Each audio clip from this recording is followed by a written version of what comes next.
and welcome to the Mall family. El Macho. Few criminals can boast a rap sheet as extensive and varied as that of El Macho. A supervillain with a penchant for gratuitous violence, Macho terrorized Mexico for years before appearing in the US, rechristened as Eduardo Perez, Eduardo Perez. the jovial owner of Salsa y Salsa. We'll consider the charges and sentencing Macho would face, where he tried for the laundry list of offenses committed during his decades-long crime spree. From outrageous food safety violations to attempted murder, he's done everything but pay his debt to society. And today, we're going to find out just how hefty that bill would be.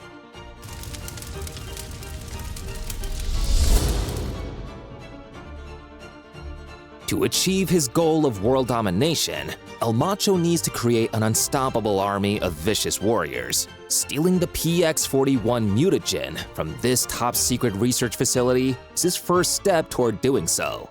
And as you can see, he racks up a whole lot of charges in the process, including first-degree grand theft, $10,000 fine, 30 years in prison; transportation of stolen goods, $25,000 fine, 10 years in prison; possession of controlled substance, $1,000 fine, first offense, 1 year in prison; reckless endangerment, 2.5 to 7 years prison; petty theft, $500 fine. As it stands, Macho is already facing 43.5 years in prison and a whopping $36,500 in fines. We're going to keep a running tally going throughout. And as you're about to see, we've got our work cut out for us. With the PX-41 secured, You're gonna die. Macho starts rounding up the unwitting minions. He'll ultimately turn it on to create his mutant army. Soon, I will unleash them on the world! Placid and unsuspecting, they would be the perfect victims, were it not for their childlike nature. As is, they serve to strengthen the severity of charges against him. When the victim is a child, kidnapping is automatically upgraded to a felony. But as you can see, Macho isn't the type of criminal to fret over trivial things like misdemeanors and felonies, racking up charges, and stockpiling victims with reckless abandon. This foray onto Gru's property will cost him $75 for first-time misdemeanor trespassing and another count of aggravated felony kidnapping. While this doesn't automatically carry a life sentence, it's almost sure to for El Macho, as it's clearly not an out-of-character one-off crime, nor is it a two-off or even three-off crime. Macho once again demonstrates a flagrant disregard for child safety and the law, returning to the scene of the initial crime to make off with 2 more minions. He's up to 4 life sentences now, and the fines are only getting steeper. Trespassing onto the same land will cost him $250 this time around, up from the first-time offense fee of $75. Having returned home safely, Macho returns to operating under the guise of restaurant owner Eduardo Perez. Somebody's going to die tonight. This does little to diminish his inherent predilection for criminality, though, while his affection for guard chicken Polito Pollito! demonstrates an unexpected softer side. Who would do this to such a sweet little chicken? The chicken's presence in a restaurant comes in stark violation of the Food Sanitation Act, which expressly prohibits the presence of live fowls in any business, where food is prepared, manufactured, kept, stored, or offered for sale. In a rare break for El Macho, this will only result in a slap on the wrist in the form of a written notice of violation. Assuming, of course, that it's his first violation of the Food Sanitation Act, which is quite the assumption to make, given who we're discussing. But we'll give him the benefit of the doubt this time, saving him from the $100 fine that comes with a second violation. Even with the $100 back in his pocket, he's still looking at some serious fees. $36,825 to this point, which feels almost trivial compared compared to the 4 life sentences plus 43.5 years in prison he's facing. He's clearly unfazed by the severe punishment awaiting him, though, as evidenced by the subsequent aggravated felony kidnapping of 40+ minions, each kidnapping a felony, each felony punishable by up to life in prison. But before he can mutate the minions and use them to advance his diabolical plot, he has to keep them tucked away somewhere safe. While they don't seem to mind their captive status and environs, the law undoubtedly does. Macho will have to answer for 200+ counts of felony false imprisonment when he has his day in court.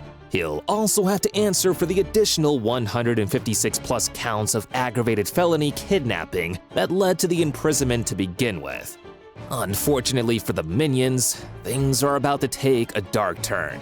With the wheels of his plan already in motion, it's time for Macho to test out the new superweapon on his easygoing, banana-chomping victims. And the results aren't pretty. He successfully transforms the peaceful minions into indestructible, bloodthirsty purple monsters. And the true scope of his scheme reveals itself. With hundreds of them under his command, his quest for world domination is firmly within reach. Luckily for them, their former boss Gru is hot on Macho's trail, having discovered the secret lair hidden within the supervillain's restaurant. Unluckily for Macho, a workplace littered with lethal booby traps is certain to draw a hefty fine from OSHA. As Gru attempts to play along with Macho's desire to partner up, Macho in turn begins to suspect his former idol of attempting to double-cross him. And his suspicions are well-founded. Gru and his daughters storm Macho's hideout, firing antidote-laden darts into the mutant minions and restoring them to their former selves. But Macho has an ace up his sleeve. He's kidnapped AVL agent Lucy Wilde, strapped her to a rocket, and plans to blow her and a shark sky high in an act of vengeance that's as violent as it is felonious. The kidnapping charge is guaranteed to come with a life sentence, given Macho's past actions, while punishment for the attempted murder charge is made even more severe by the fact Lucy is an on-duty special agent. As such, the crime comes with a minimum of 15 years in prison. That, plus the 3 years and $20,000 fine for felony animal cruelty, makes this one of Macho's costliest criminal escapades yet. But it's not his last. Realizing the fiery fate awaiting Lucy, Gru frantically battles the now mutated Macho for control of the rocket's remote detonator. Macho grabs a steel frame and attempts to bludgeon Gru with it, adding one more attempted murder charge to his rap sheet. But Gru and Lucy luck out at the last minute. Dr. Nefario and a cadre of vengeful minions subdue El Macho. I really hate that chicken. As the rocket launches skyward, Gru hot on its trail. He rescues Lucy just in the nick of time, saving the day and securing a happy ending for everyone. They'll be back. Everyone, that is, but El Macho. By the time he's finally apprehended, he's amassed a whopping 655.5 years in prison, which he'll only begin chipping away at after serving 203 concurrent life sentences, of course. While the sheer scope of his criminal endeavors makes him an unlikely candidate for parole, he'd theoretically be eligible after 5,402 years and 9 months. His financial hit is relatively paltry by comparison, totaling $86,825 in fines. If he finds a non-criminal way to earn $16.07 each year he's behind bars, he'll emerge from prison debt-free in July of 7425 AD. What do you think? Is a 5-century prison sentence overkill or not nearly enough for this career criminal? Let us know in the comments. Want to see more detailed analysis of the big screen's biggest criminals? Go ahead and like, share, and subscribe. New videos dropping each week.